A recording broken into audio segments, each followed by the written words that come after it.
I am the only son of the Duke of Connaught and Strathcon, and also the grandson of Queen Victoria of the British Empire. Now, in the honor of a member of the Saxon Coburg Gotha dynasty, I swear that I will spend my whole life witnessing and guarding the rise of this land, bringing together all Australians and New Zealanders to witness our rise with a brand new name. Long live Australia! Chapter 1. Dad died just as I traverse. You are listening at novelfull.audio. Your Highness Arthur, wake up quickly. The big deal is not good, Your Highness the Duke has been assassinated. Your Majesty the Queen wants to see you. The door to the luxurious decorated room was suddenly pushed open, and a gentleman who looked mature and steady now blushed and rushed in shouting loudly. Connor Arthur, who was sleeping soundly, woke up in an instant, got up from bed, and quickly asked the old gentleman, Hunter Butler, what happened. There's no more time to say, Your Highness Arthur.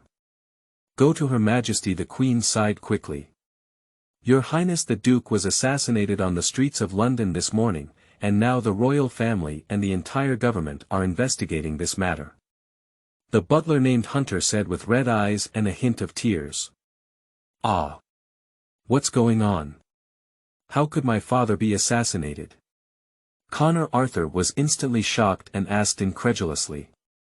Arthur William Patrick Albert, the father of Connor Arthur, was one of the greatest monarchs in the history of the British Empire, the third son of Queen Victoria, and also the esteemed Duke of Connaught and Strathcon, as well as the Earl of Sussex. Such an esteemed prince and duke, who were assassinated in their own country's capital, could not be trusted by Connor Arthur. I'm not sure, everything was fine at first.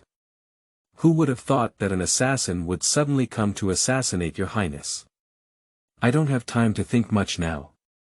Your Highness, go to Her Majesty's side first. At least that side is absolutely safe now, said Butler Hunter with sadness and concern. Speaking of old Hunter Butler's resume, although not brilliant, it is very profound. Since Duke Arthur William Patrick Albert was granted the title in 1874, the steward of Hunter has been the steward of the entire duchy and Duke Arthur for over 20 years now. Over the past 20 years, not only did Duke Arthur grow up to become a qualified duke, but even Connor Arthur was watched by Hunter Butler. This is also why Butler Hunter was so sad when he heard about the assassination of Duke Arthur William Patrick Albert. What should we do now? Connor Arthur only travelled to this body in a few short months, during which he did not have much understanding of the environment he was currently in. In addition, my previous understanding of the British Empire was only a partial understanding, knowing that Queen Victoria was one of the greatest monarchs in British history and was known as the grandmother of the European royal family. In this situation, after the assassination of his father, Duke Arthur William Patrick Albert, who was originally physically fit, Connor Arthur suddenly felt a bit unsure of what to do. First, go to Her Majesty the Queen. The most important thing now is to ensure your safety, Your Highness, said Butler Hunter decisively. After losing Duke Arthur William Patrick Albert, the lord who had grown up with a child, Hunter Butler could no longer tolerate watching Connor Arthur grow up and have another accident. Okay, Butler Hunter. Connor Arthur also understood the importance of the matter and nodded. Buckingham Palace, the conference room of Queen Victoria. At this point, the conference room was filled with high-ranking officials and members of the royal family from the United Kingdom, at least at the ministerial level. Your Majesty, please pay your respects. The departure of His Royal Highness the Duke of Arthur is regrettable, but the most important thing now is to investigate the cause of the assassination and the true culprit behind it. The current British Prime Minister, Robert Cecil, said with a sad expression. Anyway, the assassination of a noble prince and duke in the capital of the British Empire is a great humiliation for both the royal family and the government. This is not only a provocation to the dignity of the royal family, but also a provocation to the dignity of the British Empire. You should know that the British Empire is undoubtedly the world's #1 power, and its navy has surpassed the world's second and third powers. Under such circumstances, someone dares to plan a joint assassination attempt on the Duke and Prince of the British Empire in the capital city of London, which is equivalent to openly slapping the face of the British Empire and the British royal family. The Prime Minister is right, check for me immediately. Within 3 days, I need to understand all the information about the perpetrator and whether there is anyone behind him who instructed him. Anyone involved in this assassination case will be arrested and released after confirming that there is no suspicion. I want those who dare to harm Arthur to understand that the dignity of the royal family is not easily provoked. Queen Victoria, who is already 80 years old, said with a sad and angry expression. Prince Arthur William Patrick Albert has been Queen Victoria's favourite son since his birth. Although his affection was largely divided after the birth of his sister Princess Beatrice, he remains Queen Victoria's favourite son. Especially after the second son, Prince Alfred, went to Germany to inherit the title, and the fourth son, Prince Leopold, passed away in 1884 due to haemophilia. Prince Arthur became even more valued by Queen Victoria. In addition, the eldest son Edward was not originally cared for by Queen Victoria, and after repeatedly exposing scandals of improper personal life, Queen Victoria showed even less concern for him. It is precisely because of this that there have been repeated rumors in British politics and among the public that Queen Victoria intends to appoint Prince Arthur as the new Crown Prince. Although Queen Victoria did not make any moves to depose Edward as Crown Prince, it remains to be seen whether she had such thoughts in private. Dong dong dong. Suddenly, a knocking sounded outside the door, interrupting Queen Victoria's angry roar. Everyone turned their gaze to the door, trying to pry into who dared to disturb Queen Victoria's anger at such a time. Grandmother, Arthur slowly walked in and shouted with red eyes. This grandmother's voice instantly dispelled Queen Victoria's anger. Looking at the face in front of her, which was very similar to her favourite son, Queen Victoria couldn't help but shed 2 tears from the corner of her eyes and choked up as she spoke. Good child, come to my grandmother. Don't worry, with my grandmother around, no one can harm you. Queen Victoria stepped forward, took Arthur's hand, and led him to the top position. His Highness Arthur. Government officials saluted Arthur one after another. The order goes on, and all of Arthur's titles will be inherited by little Arthur, including all the castle and property. Arthur will be buried as a prince, and the national flag will be lowered to half-mast for 3 days. Queen Victoria said sadly as she touched Arthur's face with red eyes. Chapter 2. Funeral. You are listening at novelfull.audio. Block all exports from London and never let the culprit go. I want to hear good news from the government within 3 days, Queen Victoria said coldly. Yes, Your Majesty, Prime Minister Robert Cecil solemnly responded. Prime Minister Roberto Cerci is aware that if the culprit cannot be apprehended within the time frame set by Her Majesty the Queen, his days as Prime Minister may come to an end. Although the United Kingdom is one of the most representative constitutional monarchies in the world, the power of the British King has been restricted too much. But no one can deny that Queen Victoria, who created the glorious Victorian era, regained a lot of power, and appointing or dismissing the Prime Minister was just a matter of one sentence. Where is Arthur now? Queen Victoria asked with a sad expression on her face. At the Royal Hospital, Princess Louise is also there, Prime Minister Roberto Cecil responded.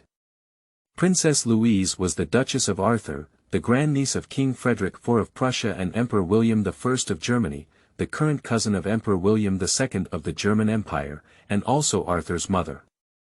Let's go see Arthur for the last time and take a look at my poor child. Queen Victoria seemed to accept her fate and let out a sigh, her already aging body suddenly becoming much hunched. The Royal Hospital is an ancient hospital built in the last century and also a private hospital for the entire British royal family. This place gathers renowned physicians from all over the UK and even the world, and is also one of the top hospitals in the world. A convoy of carriages slowly departed from Buckingham Palace and headed straight towards the destination Royal Hospital. And in the Royal Hospital, It has been a full 2 hours since Duke Arthur was sent to the hospital for rescue. As early as an hour ago, Duke Arthur had lost his breath and heartbeat forever. At this moment, sitting in front of Duke Arthur's body were his wife Princess Louis and 2 daughters, Margaret and Patricia. Even the youngest daughter Patricia is 14 years old, no longer a naive and ignorant age. Watching her once amiable father lay on the hospital bed, pale and breathless, both Margaret and Patricia couldn't accept it and lay on the body of Duke Arthur, crying loudly. Princess Louise on the side was slightly better, at least able to control her slightly broken emotions, not as uncontrollable as her 2 daughters. But the bright red eyes and the hazy mist at the corners of her eyes also proved that Princess Louis was not feeling well. Dong dong dong. With a noisy sound of footsteps, Princess Louis turned her gaze to the door and immediately noticed Queen Victoria slowly walking, holding Arthur's hand. "Your Majesty, Arthur," said Princess Louis, forcibly controlling her emotions. In the West, whether it is a daughter-in-law or a son-in-law, they usually call their in-laws by their names. As for the noble identity of Queen Victoria, Princess Louis naturally cannot directly address Queen Victoria by her name, but instead changes it to a respectful title. Louise, Margaret, Patricia. The Victorian Empire nodded slowly at Princess Louise, then turned their gaze to Margaret, Patricia, and finally slowly turned to Duke Arthur on the hospital bed. With difficulty, they spoke, "Arthur. Arthur." When she called out the name of Duke Arthur again, Queen Victoria had quickly arrived at Duke Arthur's hospital bed. As she caressed Duke Arthur's face, which had gradually cooled down, Queen Victoria said slowly, "Arthur, don't worry, Mom will avenge you. I will also take care of Louis and the 3 little ones, and I will never let anyone harm them. May God guide you to heaven, my son." Prime Minister Robert. Turning her head, Queen Victoria, who was originally a sorrowful mother who had lost her child, turned into the monarch who had been in power for decades. She said coldly, "Let me investigate. Whether it's London or Britain, even Europe or America. As long as any accomplices related to assassins are found, they will all be arrested. At the same time, we will inform the world that any act of participating in or helping murderers is a declaration of war against the British Empire. Even at all costs, we will find out the truth." "Yes, Your Majesty the Queen, I will go immediately," Prime Minister Roberto Celsi quickly responded. The enraged Queen Victoria is a presence that the entire British political arena must avoid. No one dares to provoke Her Majesty's authority, nor does anyone dare to question Her Majesty's rights. Also, prepare Arthur's funeral immediately and don't let my child wait too long. The earlier I send Arthur to heaven, the more reassuring I will be, Queen Victoria instructed. Funerals in the West are still quite cumbersome, especially for those buried as princes like Duke Arthur. The process is even more complicated. Not only do we need to hire regional bishops to pray and instruct the souls of the deceased to ascend to heaven, but we also need to wash the bodies, have communion, and so on. This series of preparations will take at least a few more days, which is intolerable for Queen Victoria. "I understand, Your Highness." Prime Minister Roberto naturally dared not refuse and quickly agreed. Queen Victoria instructed Princess Louis, Margaret, and Patricia for a long time before leaving with Arthur and the others. On January 7, 1900, at the Windsor Royal Cemetery in Berkshire, United Kingdom. This is the private cemetery of members of the British royal family, burying many esteemed kings and members of the royal family for over 100 years. And now, there is another corpse on this land, which is Duke Arthur. Early in the morning, Queen Victoria attended the funeral with all members of the royal family, accompanied by a team of royal guards for the ceremony and security work. This esteemed and illustrious duke had a brief and colorful life experience. He not only served as an officer in South Africa, Canada, Ireland, Egypt, and India, but also as the current Commander-in-Chief of Ireland and recipient of the title of Sixth Tribal Alliance Chief of the Iroquois Confederacy, as well as a United Kingdom Army Marshal. This also led to many people spontaneously seeing off Duke Arthur at his funeral. The coffin of Duke Arthur departed from the royal hospital and slowly travelled on the royal carriage, all the way to the royal cemetery. Under the farewell of many British citizens, all members of the royal family, and government officials, the coffin of Duke Arthur was also placed in a pre-prepared grave, with the bishop giving his final blessing. Arthur looked at all of this and felt a bit confused in his heart. After only 3 months of travelling, he lost his father, the Duke of Arthur, who treated him well. What should he do next? Chapter 3. I'm going to Australia. You are listening at novelfull.audio. On January 9, 1900, the third day after the burial of Duke Arthur. This is the third day that Queen Victoria has issued an order to the government. 5 days have passed since the assassination of Duke Arthur. Buckingham Palace, the office of Queen Victoria. Early in the morning, Queen Victoria sat on her desk with a pale complexion and red eyes. The piles of documents that were originally piled up on the desk have all been angrily thrown aside by Queen Victoria. The reason why she is so angry at the age of 81 is naturally due to the recent assassination of her favorite son, Duke Arthur. Thanks to the UK's leading global intelligence agency, in just a few days, a list and detailed information of all the individuals involved in this assassination attempt were sent to Queen Victoria's desk. Due to the involvement of royal secrets, no one else is aware of this information list. Arthur. My poor Arthur, I'm sorry for you. Queen Victoria looked at the list with red eyes, which clearly stated that the Duke of Arthur had died in the assassination of a loyal gunman under the influence of Prince Edward. Albert, it's me who caused our child trouble. Arthur didn't even want to compete with Edward, but ended up dying in the struggle for the throne, Queen Victoria said with tears in her eyes, regretful. Prince Albert is the beloved companion of Queen Victoria throughout her life, and even though Prince Albert has been dead for nearly 40 years, Queen Victoria still often misses him. And Duke Arthur is Queen Victoria's favorite son. Because Prince Albert died on his way to visit Prince Edward, this also made Queen Victoria, who loved Prince Albert, unhappy and did not allow Prince Edward to participate in government affairs. It was not until recent years when Queen Victoria's physical condition improved that Prince Edward gradually had the opportunity to engage in various government affairs. But at the same time, Duke Arthur, as the only prince to be enfeoffed on the mainland of England, not only held a high position in the military, but also had always been loved by Queen Victoria. This obvious gap is also the reason why there have been repeated rumors in British politics and among the public that Queen Victoria wants to establish a new crown prince. Perhaps Prince Edward was dissatisfied with Queen Victoria's favoritism towards the Duke of Arthur and wanted to eliminate this biggest threat to his succession to the throne, or perhaps someone loyal to Prince Edward wanted to pave the way for their master, but in short, Duke Arthur did indeed die at the hands of the Crown Prince's power. Although the entire assassination case was well hidden, and even divided into several stages, greatly eliminating the suspicion of Prince Edward and his power, it was still discovered by intelligence agencies. Edward. Queen Victoria turned her gaze to the words, Crown Prince, on the document, which hurt her eyes. Her emotions surged, but she couldn't say a word. After a long time, Queen Victoria finally recovered from her extreme grief and said to the door, Beatrice, go call little Arthur over.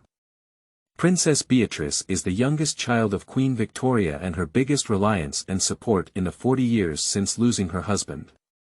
Princess Beatrice, who has also lost her husband, has always been by Queen Victoria's side and is her unofficial secretary and closest person.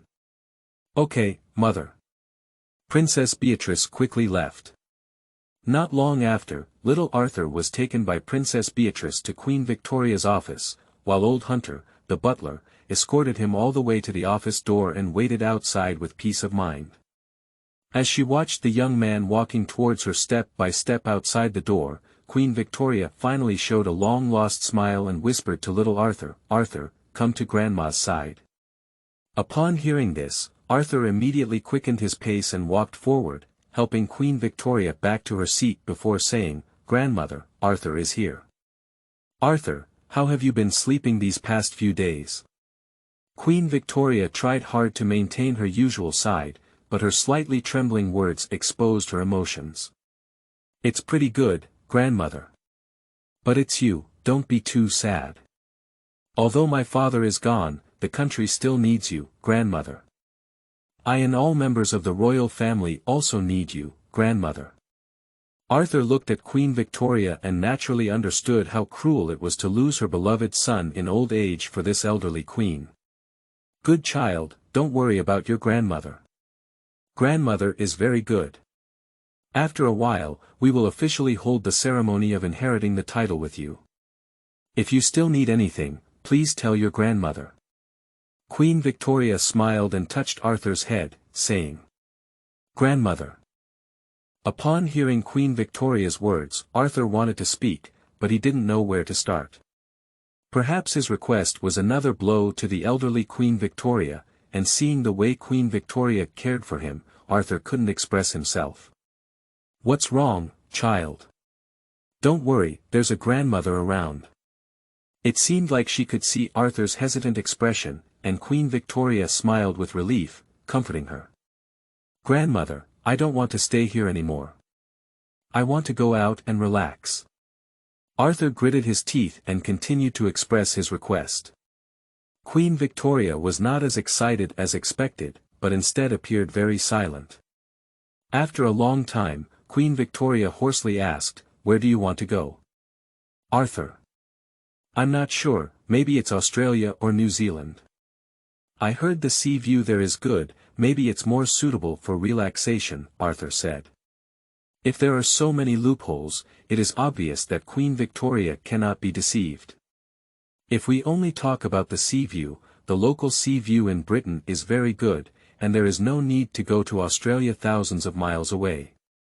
But thinking of Arthur's reasons for wanting to go out and relax, Queen Victoria didn't know how to speak up. So, Arthur, will you still come back? Queen Victoria asked. Will you come back? Arthur thought to himself, if it weren't for something particularly important, probably not. Although under the control of Queen Victoria, little Arthur could gallop on any piece of land in the British Empire. But how long can Queen Victoria last? In its original history, Queen Victoria passed away in January 1901, 1 year later. Now, Queen Victoria has once again experienced the pain of losing her son, and it is uncertain whether she can persist until January next year. Chapter 4. Queen's Decision. You are listening at novelfull.audio. I know now, Arthur. I agree with you going out, but not now. Queen Victoria remained silent for a long time before nodding reluctantly and saying, Thank you, grandmother. Arthur finally breathed a sigh of relief and looked gratefully at Queen Victoria. After this period of time, I will accompany you to Australia to take a look. Queen Victoria suddenly spoke, but her words were astonishing. Are you going to Australia? Arthur was suddenly taken aback and then thought of Queen Victoria's bold trip to the small island of Wight in northern New Zealand at the end of 1900, just to remember the wonderful time spent with Prince Albert and his children in the final moments of her life. Yes. Queen Victoria seemed to be immersed in beautiful memories for a long time before coming to her senses. She looked at Arthur with a smile and said, My grandmother can also accompany Arthur for a while longer, maybe we won't see each other again in the future. Upon hearing Queen Victoria's words, Arthur's nose became sore and tears seemed to welly up in his eyes, but he managed to hold them back. No, Grandma. You can still be with Arthur for a long time. Grandma must live for at least 100 years, Arthur said quickly. In fact, when Queen Victoria went to Isle of Wight, she already knew her physical condition clearly, but still chose to work hard to remember her husband and children. Now that Queen Victoria has once again experienced the pain of losing her son, she may have also felt that her body is not as good as before and plans to go to Isle of Wight to put a complete end to her life. Okay, grandmother wants to live 100 years. Queen Victoria nodded with a smile, not refuting Arthur's words, but her slightly sad eyes and trembling hands proved that she did not believe it. Arthur, are you really going to Australia? Queen Victoria looked at Arthur with a hint of solemnity and asked after regaining her senses. You need to be clear that Australia is not inferior to the mainland of the UK. It used to be our place of criminal exile, and although it is no longer the case now, there are still a large number of Australians who refuse to accept education. Queen Victoria explained, if you are going to Australia, you must be prepared at any time. The people there are not obedient, and you must hold on to the gun and wealth to ensure that you and your most important people are not harmed. Yes, I'm ready, Grandma, Arthur nodded and said solemnly. That's okay, Arthur. Queen Victoria touched Arthur's head and said, I will tell the government that all the territories you inherit now will be exchanged with Australia, and the title will also become Duke of Australia. Of course, if you can't stand life in Australia, your grandmother welcomes you back at any time. Thank you, grandmother, Arthur nodded gratefully. After all, Queen Victoria is still good for her family, especially for Duke Arthur and Princess Beatrice. Queen Victoria is the dearest mother.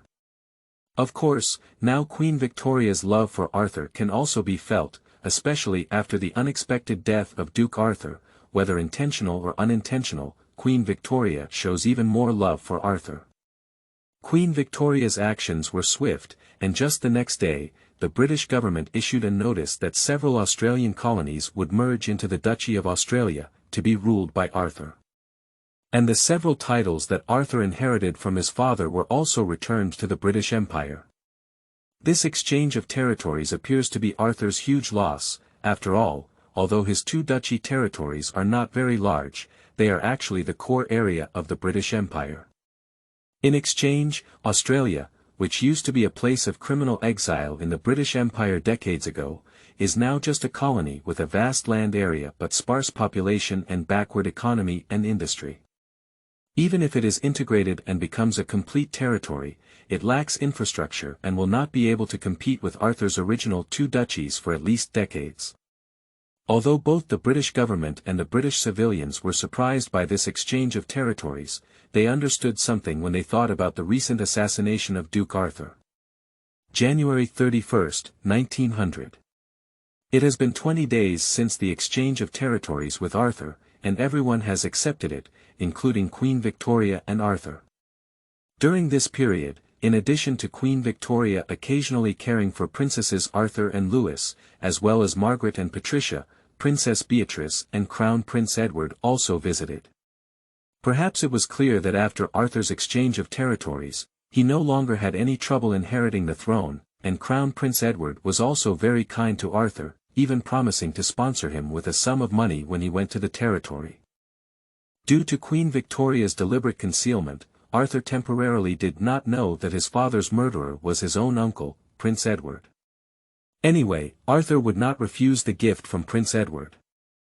After all, the development of Australia in the future will take time, and it will also require a large amount of funding to support it. Although Arthur has a method to obtain a large amount of funding, it may even be able to support Australia's development in the coming years. But this funding is not easy to obtain in the short term, at least until Arthur fully controls Australia. He will not have the idea of this unexpected wealth. After 20 days of preparation, Queen Victoria also announced to all her children in the government that she had chosen to drag her tired body to the Isle of Wight in New Zealand for recuperation. The Queen's decision still caused turmoil in British politics, as Queen Victoria had lived in seclusion for over a decade when Prince Albert passed away in 1861. Although Queen Victoria became active again afterwards and was welcomed by a large number of British civilians during the grand celebrations celebrating her 50th and 60th anniversary of Ascension. But this does not mean that Queen Victoria's seclusion has little impact on British politics. On the contrary, the current Queen Victoria plays an irreplaceable stabilizing role in both British politics and the entire British Empire. Queen Victoria is a great and irreplaceable monarch in British politics and even in the hearts of all British civilians. This phenomenon also occurred in later generations of Queen, whose prolonged rule greatly increased the prestige of the Queen and the royal family among the people. In addition, the great rise of the British Empire during the Victorian era made Queen Victoria even more important to Britain. Secondly, seek support. Chapter 5. The Gift of the Crown Prince. You are listening at novelfull.audio. In fact, it is not the British Empire, and even for the royal families of most European monarchies, Queen Victoria is the benchmark of monarchy. Queen Victoria, who is known as the grandmother of Europe, is not just a name for nothing. The royal families of multiple countries have close blood ties with Queen Victoria, and even one of the great powers, Emperor Wilhelm II of the German Empire, is Queen Victoria's biological grandson. In the original history, when Queen Victoria passed away on Isle of Wight, she was surrounded by many of her descendants, including Crown Prince Edward and German Emperor William II. As Emperor Wilhelm II of Germany, she is always able to accompany Queen Victoria, which shows how high Queen Victoria's status is for major European royal families. Queen Victoria's idea was unsurprisingly opposed by the vast majority of people. No one would be willing to let Queen Victoria, who is already in her 80s, travel all the way to Isle of Wight, just over 10,000 kilometers away.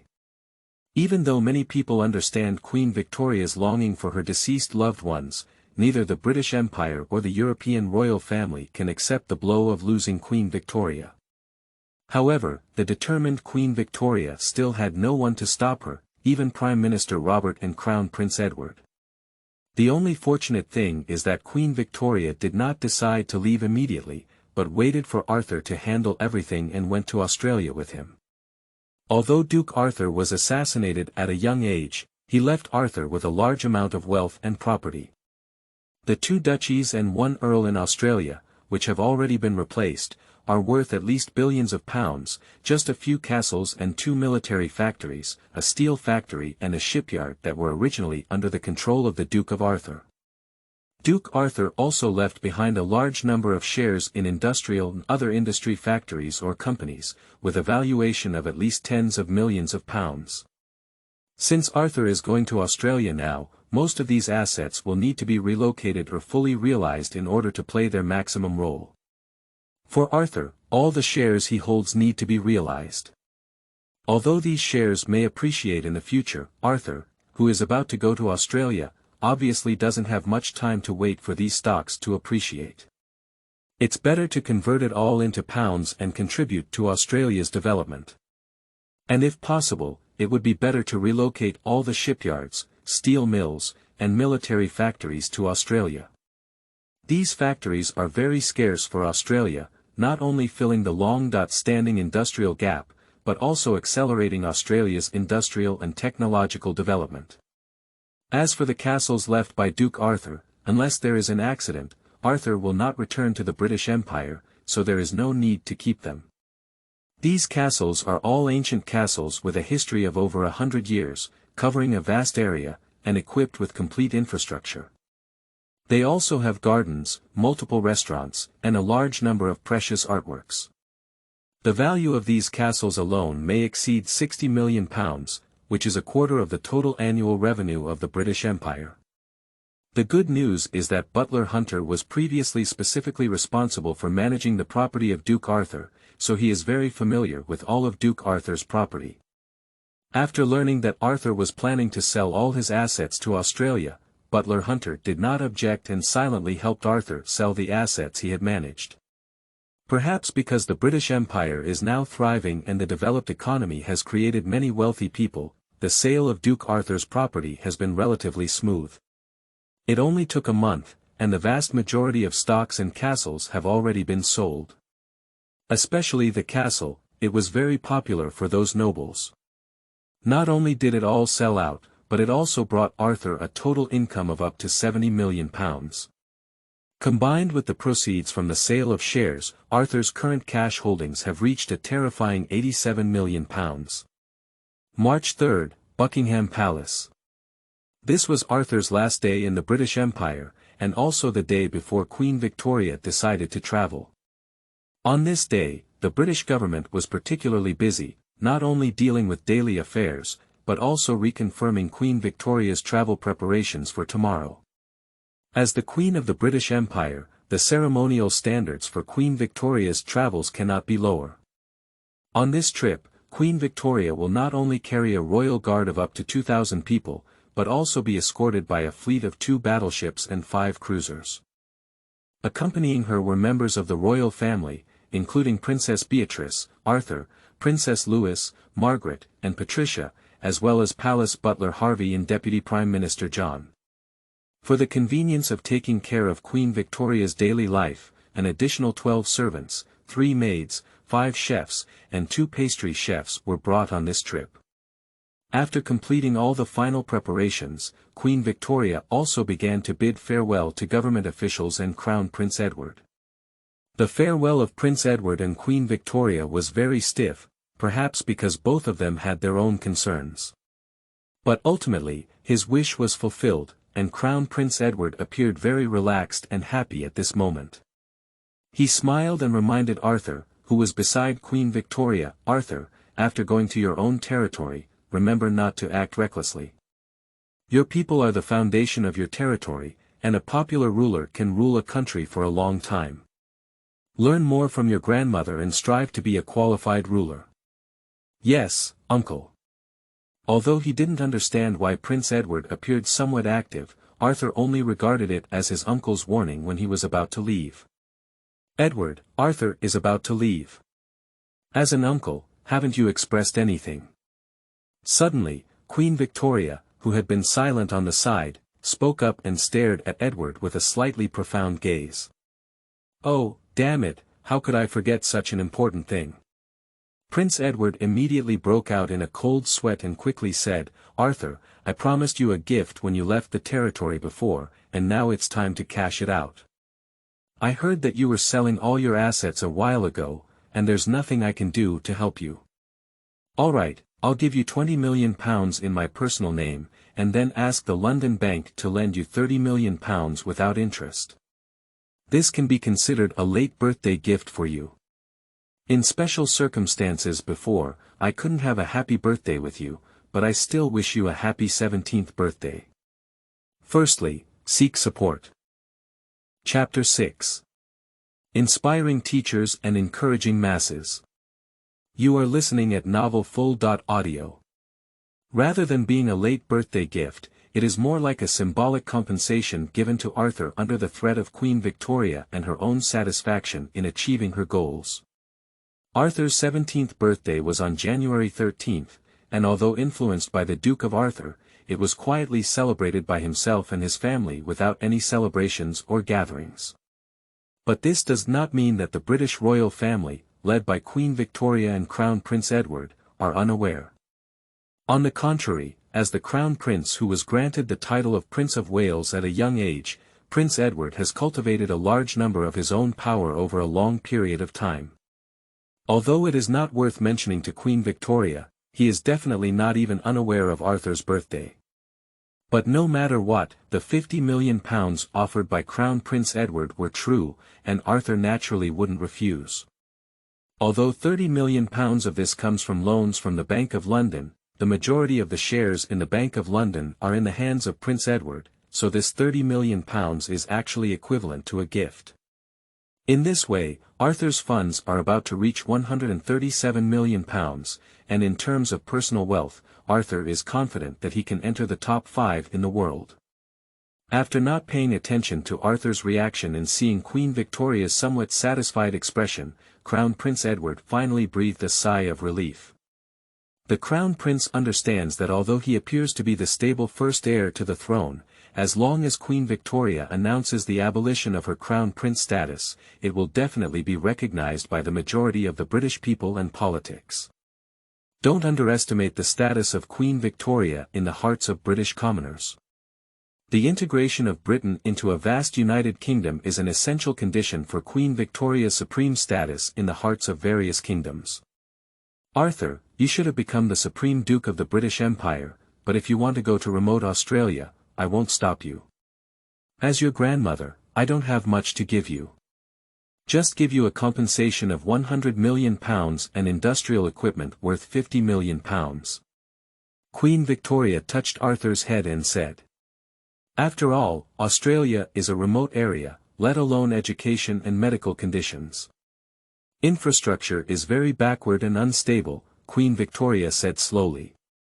The money I gave you is not for you to indulge in pleasure, but for you to use this money in these industrial equipment to develop Australia's infrastructure, healthcare, education, and industry, not only for yourself, but also for all Australians, isn't it?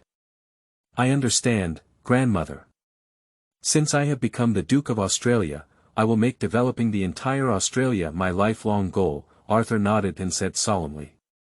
That's good, although we're going together this time, you're going to Australia, and I'm going to New Zealand.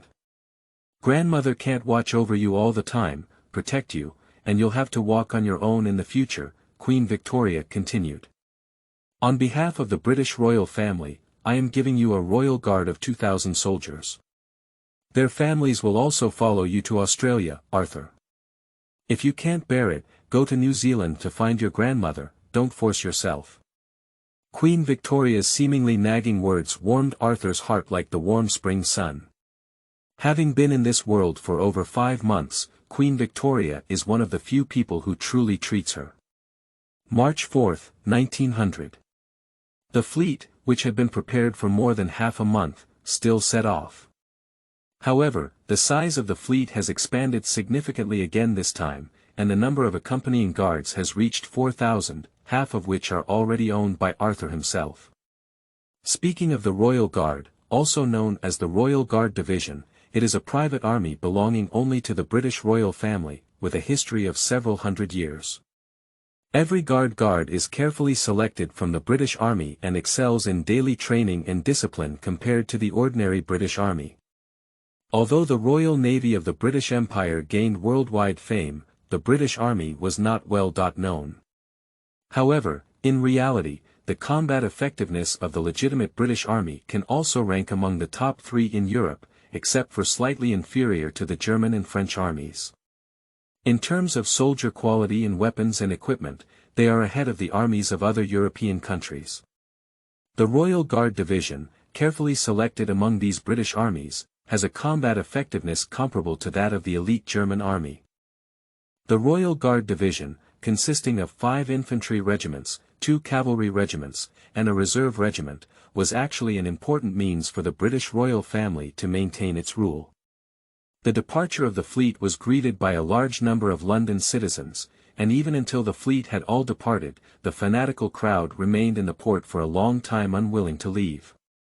On March 14, after a 10-day voyage, the fleet arrived at the Suez Canal, which is now and will be the busiest waterway in the world. The Suez Canal connects Eastern Africa with India, Southeast Asia, and other regions, and is regarded by Britain as an important means of controlling India. Because of this, since taking control of the Suez Canal, the British Empire has stationed heavy troops in the canal to protect this very important waterway. The guards on the canal had long been informed of Queen Victoria's upcoming arrival and had already formed a formation on the canal to welcome her. Arthur also felt the admiration and respect of the British people for Queen Victoria in this era, which is not only the pride of all British people in the achievements of the British Empire, but also the recognition of this queen who has been in charge of the empire for decades. After reviewing the canal defenders with Queen Victoria, the fleet set off again, this time to India. Queen Victoria's journey this time may not be just about recuperation.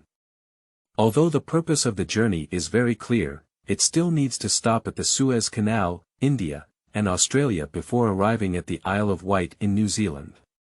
The 3 stops chosen by Queen Victoria all have special meanings, and it goes without saying that Australia is a territory after Arthur.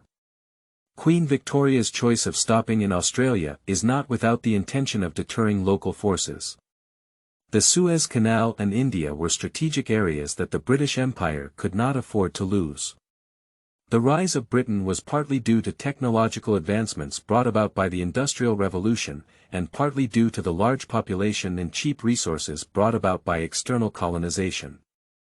Especially in India, it not only has an inexhaustible labor force and a large number of excellent ports, but also abundant crop output, known as the jewel on the crown.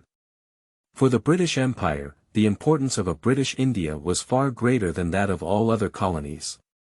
Secondly, seek support. Chapter 7. Arrival in India. You are listening at novelfull.audio.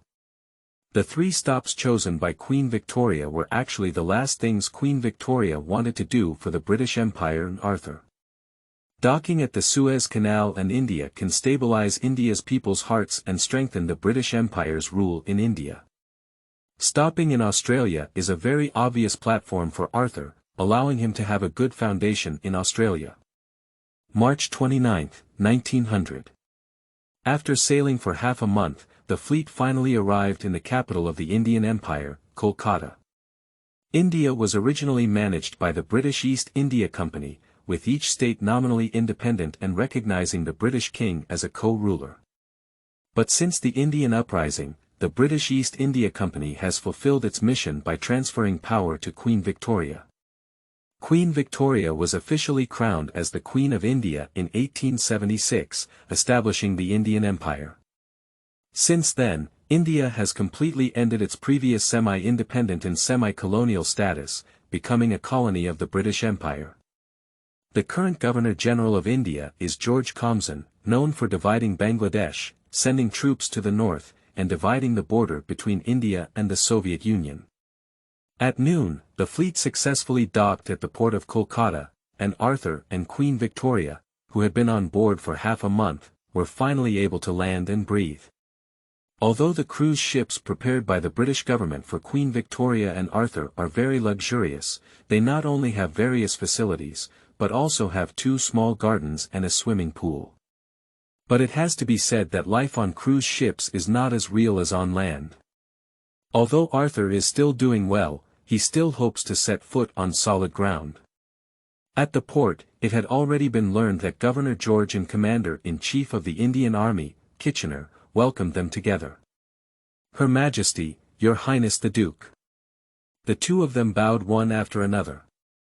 Because Queen Victoria also holds the title of Empress of India, the 2 of them used the Queen's honorific title instead of the Queen when bowing. Marquis George, General Kitchener, long time no see, Queen Victoria responded with a smile.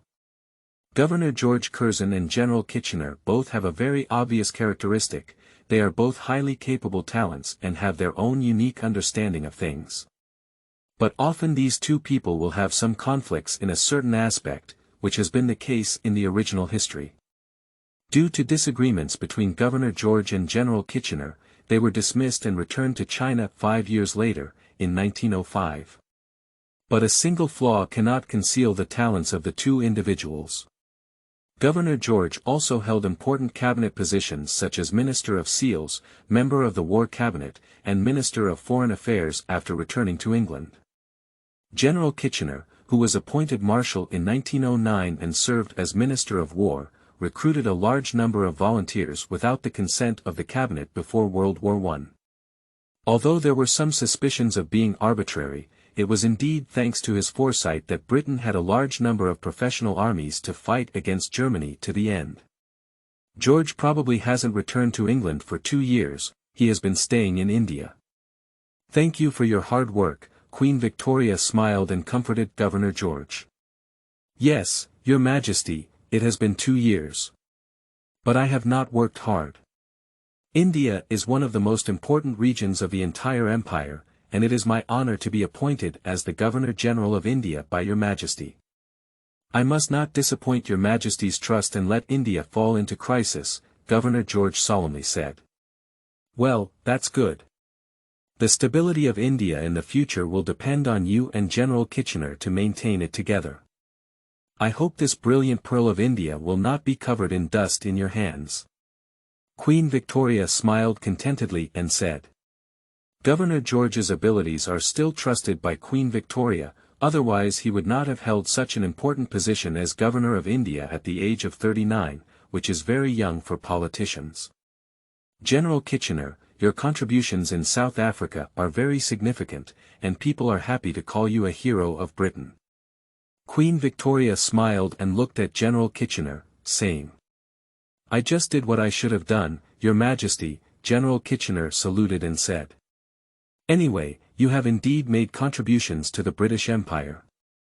I was planning to reward you after you returned to England, but I think it would be better to take advantage of today's opportunity to reward you directly, Queen Victoria said with a smile. Immediately, Queen Victoria gathered her smile, became serious, and said solemnly, "General Kitchener, Commander-in-Chief of the Indian Army. Here, Your Majesty. In view of your outstanding contributions in Egypt and South Africa, we award you Baron Khartoum and allow you to visit the UK once this year.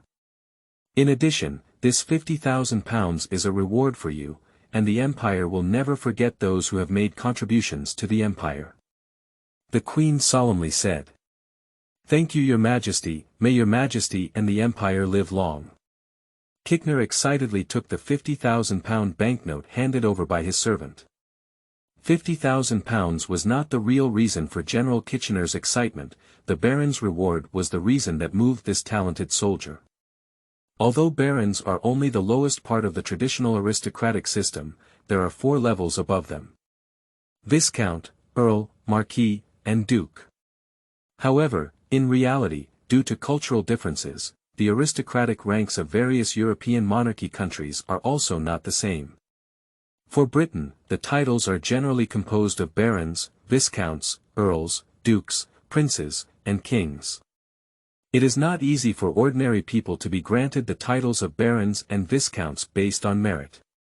Ordinary counts and dukes are inherited by members of the royal family or established aristocrats, and ordinary people have no right to be touched.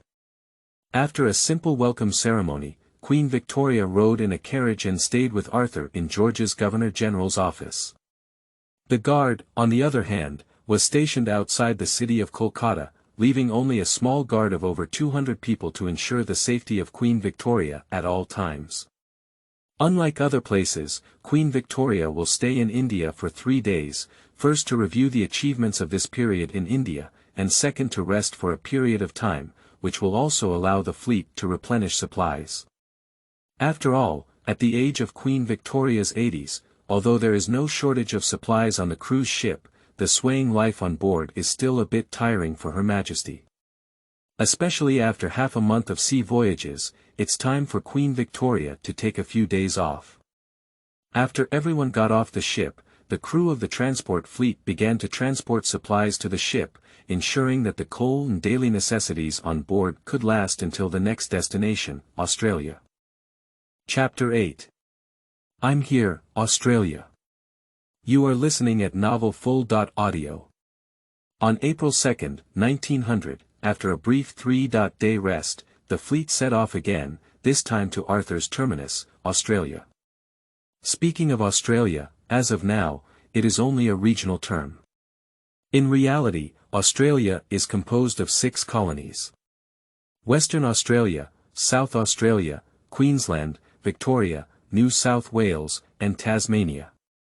Although these 6 colonies are located on the Australian continent, they are a complete and culturally homogeneous region.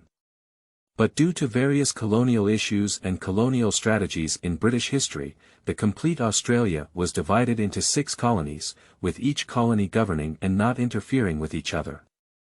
Since modern times, various colonies in Australia have also faced common issues, including tariffs, transportation, postal services, defense, and restrictions on Asian immigration, forcing the 6 colonies to consider convening colonial conferences to negotiate unified standards. In November 1880, the Melbourne Colony Council agreed to establish a federal council, and the largest and most developed New South Wales colony drafted a federal council bill, which was also a sign of Australian unity in union. In 1883, the Federal Council was established, and 1 year later, colonies began to demand support from the British government for the Federal Council's bills. In 1891, the first party in Australia, the Labour Party, was established, and the development of the trade union movement broke the long-standing boundaries of various colonies. The call for free trade between colonies and the beginning of alliances was also increasing. In 1893, the Federal Council held a meeting of representatives of the Federal Alliance in Croy, calling on and recommending that colonies begin to take measures to prepare for the establishment of the Federation. Even in 1898, the Federal Council of Australia began preparing for a referendum on the establishment of the Federation, but due to differences in order among colonies, the progress of the referendum was not high. It was not until recently that Queen Victoria announced Australia as Arthur's new territory and decided to unify the 6 colonies into a complete Duchy of Australia that the call for unification among the colonies began to decrease and she began to look forward to a new Duchy of Australia. On April 27, after more than half a month of sailing, the fleet arrived in the capital of New South Wales, Sydney. New South Wales is the earliest British colony in Australia and currently the most populous and economically developed Australian colony. In the process of Australian federalisation, New South Wales is also the colony with the most say and is responsible for drafting federal council bills. Based on the situation in Australia, as long as you have a grasp of New South Wales, you will have a basic grasp of the situation in Australia. At the Sydney port, the welcoming crowd was already standing full. At the forefront of the crowd were the prime ministers and officials of various colonies, densely lined up in a bustling row. Beside the welcoming crowd, a group of soldiers were eagerly anticipating. They belonged to the armies of their respective colonies and directly obey the orders of the Ministry of Defence and Queen Victoria. After the fleet slowly docked, the welcoming crowd immediately erupted in strong cheers. After the sound of etiquette and music, Arthur supported Queen Victoria and slowly climbed onto the land of Australia. Long live your Majesty the Queen! Long live your Highness the Duke! The crowd of onlookers spontaneously erupted into cheers, loudly welcoming the arrival of the 2 rulers. Unlike in the Suez Canal and India, Queen Victoria did not approach but signalled Arthur to go with her eyes. Arthur immediately understood and took a light step forward, looking up at the excited crowd before finally standing in front of the 6 prime ministers. "Your Highness, welcome home," said the 6 prime ministers together. Arthur was momentarily taken aback and then suddenly realized. Australia is already his only territory, and Arthur's future home will also be in Australia. If there are no special circumstances, Britain will basically not go back. You should be the prime ministers of each colony, right? How has Australia been lately? Arthur smiled and asked. Yes, Your Highness. Please allow me to introduce you to the prime ministers of various colonies. The leader smiled and spoke with a hint of flattery. Arthur gestured to continue. Your Highness, I am Evan H. Parkes, the Prime Minister of New South Wales. The man continued, these are Victoria's Prime Minister Walter Blake, Queensland's Prime Minister Andrew King Porter, Tasmanian Prime Minister Richard Noble Chapman, Western Australia's Prime Minister Pierre Silvio Berlusconi, and South Australia's Prime Minister Thomas Check. Upon hearing of your arrival, they immediately rushed from their respective regions to welcome you and Her Majesty the Queen as soon as possible. Well, were these people all called by you? Arthur curiously looked around at the excited crowd and asked. That's not true, Your Highness. As you may not know, the 6 colonial branches of Australia are no longer suitable for the current situation. The inconsistent systems between the colonies have made trade and exchange extremely difficult, causing great trouble for both the colonies and the residents. People have been looking forward to the federalization of Australia for a long time, and it is precisely because of you that Australia has the opportunity to unify. Thank you, Your Highness. Prime Minister Evan H. Parkes said, bowing to Arthur again with a hint of gratitude. It's nothing, Prime Minister Evan. In the future, I will also be a part of Australia. Isn't it what all Australians should do to maintain Australia's unity? Arthur smiled and helped Prime Minister Evan up. All right, Prime Minister Evan, let's take me and His Majesty down to rest first. The long sea journey is already tiring enough. By the way, let these people also go back. Don't let welcoming me delay their work and life, Arthur said with a smile. Yes, Your Highness, please come with me. I have already had the highest floor of the government building cleaned up, but the conditions are not good, so I can only temporarily apologize where you and Her Majesty live. As he led the way, Prime Minister Evan apologized slightly to Arthur and Queen Victoria. Before the establishment of a federation in Australia, its economy was mainly focused on selling minerals, agriculture, and fishing. Although it improved the situation where food needed to be imported from Britain in the early colonial period, it could only barely meet basic needs. In addition, due to the lack of connectivity between the colonies, Australia's overall economy was not developed, its industry was very backward, and the finances of each colony were very scarce. Although the wealthiest New South Wales may be better off, building a palace that fits the identity of Arthur and Queen Victoria is just a pipe dream. Secondly, seek support. Additionally, we have already signed a contract with the goal of enjoying a few more rounds of water trials. Don't forget to vote, everyone who raises books.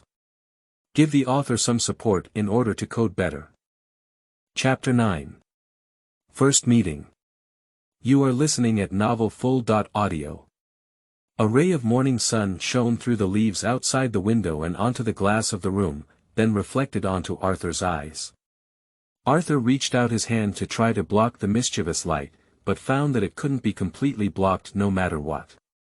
After a while, Arthur slowly opened his eyes, his mind suddenly turned on, and he sat up suddenly, looking at the wall clock. It was already past 7 in the morning. Oh no, it's almost 8 o'clock. I hope we can catch the meeting, Arthur muttered to himself, but his hands kept on, quickly getting dressed. According to tradition, someone should be responsible for Arthur's food, drink, and daily life. However, Arthur is not accustomed to the arrogance of others dressing him, so he decided to do it himself. After finally finishing washing up, it has been over 10 minutes since we left. After leaving the door, the two guards at the door immediately saluted Arthur respectfully. Good morning, Your Highness. Good morning, the Prime Ministers probably didn't come to see me, did they? Arthur asked. Today is April 29th, the third day after Arthur and his team arrived in Australia.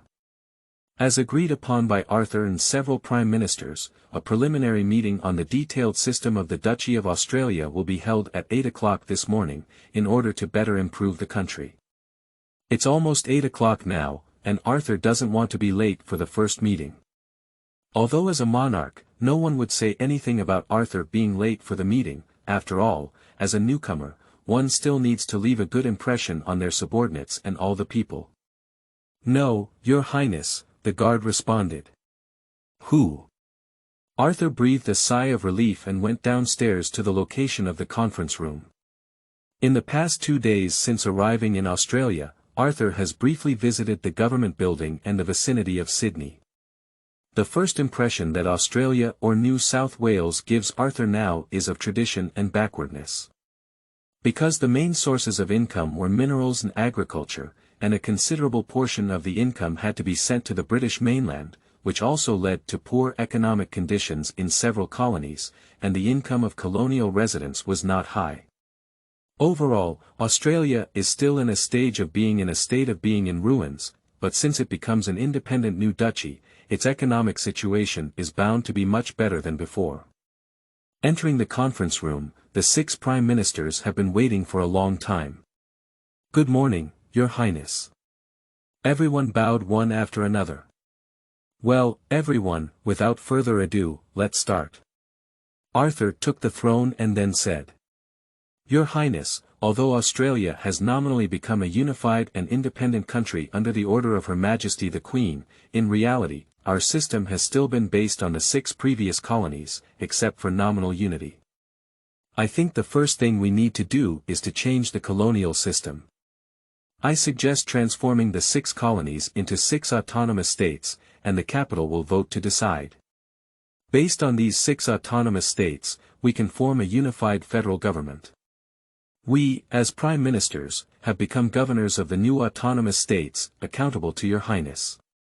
New South Wales Prime Minister Evan said. Due to his previous leadership in drafting federal commission bills, Prime Minister Evan is still very clear about the current situation in Australia.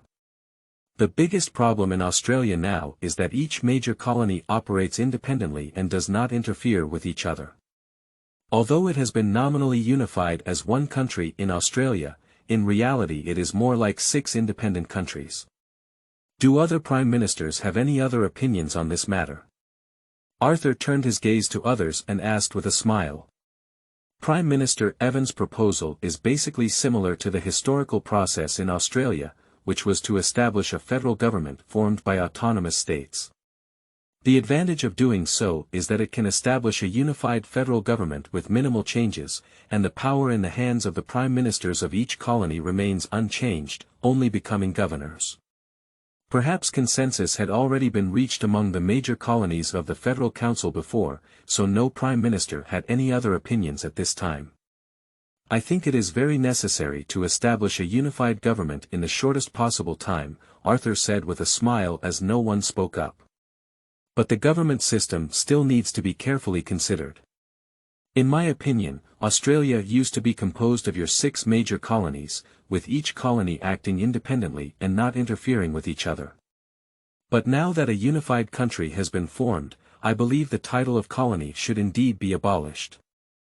Arthur looked at Prime Minister Evan and said with a smile, Prime Minister Evan's proposal is very good.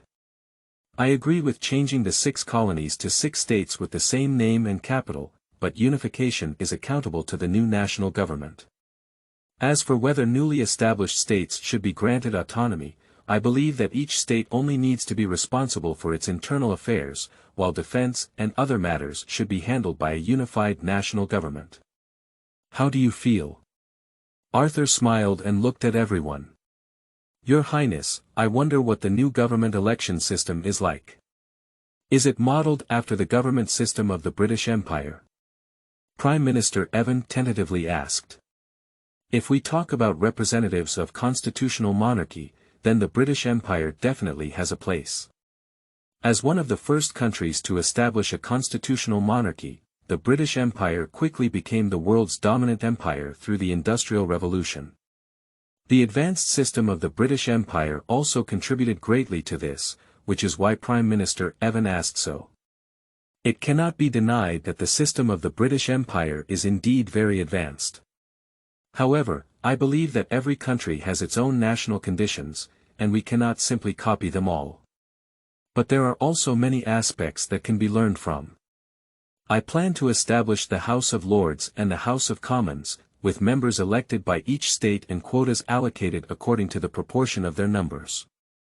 Arthur smiled and said, the House of Lords and the House of Commons are elected by members of the royal family and my designated candidates, as well as by the House of Commons. The House of Commons is responsible for proposing laws, electing cabinet members, amending laws, etc. The House of Lords is responsible for reviewing the laws proposed by the House of Commons, selecting cabinet members, supervising officials, impeachment officials, amending the Constitution, etc. The House of Lords and the House of Commons will be our country.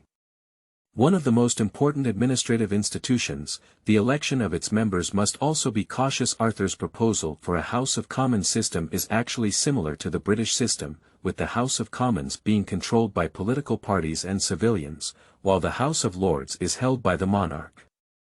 Although the House of Commons also has the right to propose and amend laws and elect cabinet members, the House of Lords is the final body for review.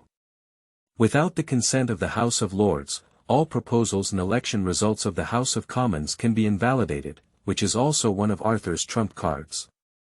According to Arthur's proposal, the future upper and lower houses of Parliament will basically be in his hands, and cabinet members can be replaced at any time to be loyal to Arthur. Chapter 10. Monarchy. You are listening at novelfull.audio. If several prime ministers did not know Arthur's thoughts before, then they have to know now. In the original plan of several prime ministers, they only needed to coax Arthur into agreeing to establish a federal government united by autonomous states, and they could retain a lot of their power. Even if he cannot enter the Australian government, he can still retain his position as governor and even try to sideline Arthur. But according to Arthur's proposal, the upper and lower houses of Parliament will be in Arthur's pocket, and the cabinet elected by the lower house will naturally not run away. The states that evolved from each colony also had no other rights, and they could only serve as governors, waiting for their term to end and seeking re-election or giving up. Several prime ministers remained silent, only turning their gaze to the leader, Prime Minister Evan. Prime Minister Evan gave a bitter smile, but dared not speak up. He did not fail to understand the intentions of the other prime ministers, but in reality, they were all colonial prime ministers sent from the British Empire to Australia. Although they gained a lot of power in Australia, control was actually divided in two. They held administrative power, and the commanders of several military units controlled the remaining part. Now that Arthur has arrived in Australia, the Australian army is bound to hand over to Arthur. And with Queen Victoria still here, who would have the courage to step out and argue against Arthur? Queen Victoria's destination is the Isle of Wight in New Zealand, and she did not stay long in the Suez Canal and India. But unfortunately, in Australia, Queen Victoria has been staying for 3 days and has no intention of leaving. Isn't this an expression for Arthur's platform? Very well, since everyone has no other opinions, then preparations for converting colonies into states and forming upper and lower houses can begin. It is now approaching May, and I hope that the nationwide election for the lower house can officially begin in mid-May. Arthur said with a smile as no one objected. Now it seems that these guys are also very sensible, without the kind of idiots who dare to jump out and argue against Arthur. You should know that even the entire Australian military is only over 6,000 people and has been dispersed to 6 major colonies. The combined number of Queen Victoria and Arthur's guards is 4,000, and even if someone incites rebellion, they can immediately suppress it. Yes, Your Highness. The 6 of them reluctantly agreed. Before the national government is officially established, Prime Minister Evan will temporarily serve as the interim Prime Minister, and the other Prime Ministers will be members of the interim cabinet. The construction of Australia still requires joint efforts from everyone, and we aim to completely transform and complete the construction of the government by the end of May. Arthur said with a smile. Arthur understood the principle of giving a sweet date with a stick. After depriving the 6 prime ministers of the desired state autonomy, Arthur promoted them to be cabinet members of the interim government, in order to help them contribute to the process of government formation and accelerate its progress. If they really have the ability, Arthur doesn't mind waiting until the government is established to push them and let them really sit on the cabinet or even the prime minister's throne. Yes, Your Highness. As expected, after hearing Arthur's arrangements, several prime ministers seemed to suddenly have the motivation to respond. But at the same time, the establishment of a national government requires a constitution to guide it. It's time to enact our own constitution, called the Australian Constitution. The content of the constitution is based on the actual situation of major European monarchies and is revised according to our own country. Did the Federal Council have any proposals for the constitution before? Arthur asked. The constitution is the basis for defining the detailed division of rights among various institutions of the state, and also fully clarifies the rights and obligations of various social classes. Both ordinary Australians and Arthur require a detailed and clear constitution to determine their rights. We have considered drafting a constitution, but it is clearly not in line with our current national conditions, Prime Minister Evan replied. The previous Federal Council was more inclined towards a federal republic, completely different from the current Duchy of Australia. Prime Minister Evan was also very sensible and did not mention the constitution they had envisioned before. Otherwise, if he angered Arthur, his temporary Prime Minister position would probably have been lost. Let's briefly discuss now. Do you have any good suggestions for our constitution? Arthur asked with a slightly meaningful smile. When it comes to the constitution, Britain is considered a relatively special country. Unlike other countries with a clear constitutional system, the UK does not have a written and explicit constitution, but rather a system composed of written law, customary law, and convention. This also led to the British monarch having a significant amount of formal power, including the appointment and removal of all officials, colonial governors, bishops, and senior clergy of the church, as well as the power to convene, cease, and dissolve parliament, approve laws, declare war, and make peace. But in reality, a large part of these rights were transferred to the cabinet, severely limiting the power of the British monarch. But it cannot be denied that if the British monarch had a large amount of discourse power, they could indeed easily use these formal powers. Taking the current British monarch Queen Victoria as an example, if Queen Victoria wants to appoint or dismiss any official of the British Empire, the British political arena will hardly refute it. But if Prince Edward wants to quickly appoint and dismiss important officials after he ascends to power, he will have to see if the Parliament's impeachment and execution will be effective. Your Highness, I believe that our first constitution should first clarify the division of rights and responsibilities among various departments, as well as the system of our country. Out of respect for you, your rights also need to be explained in detail, Prime Minister Evan said with a slightly respectful smile. Although Prime Minister Evan spoke very well, clarifying Arthur's rights was out of respect for him. But in reality, everyone understands that once a monarch's power is clarified, it actually represents that the monarch's power is restricted. After all, only rights that are constitutional are legal, and rights that are not constitutional become illegal, right? I think a German system with a clear constitution is good, and Australia is also suitable for building a dual monarchy. Arthur smiled and said, "The House of Commons is responsible for legislation, elections, the House of Lords is responsible for supervising and dismissing officials, and reviewing laws and election results passed by the House of Commons. The House of Commons is accountable to voters, and the House of Lords is accountable to me. At the same time, the rulers of Australia, that is, I, have all the power of the House of Lords and have the right to dissolve the Cabinet and House of Lords at any time. Secondly, seek support and vote.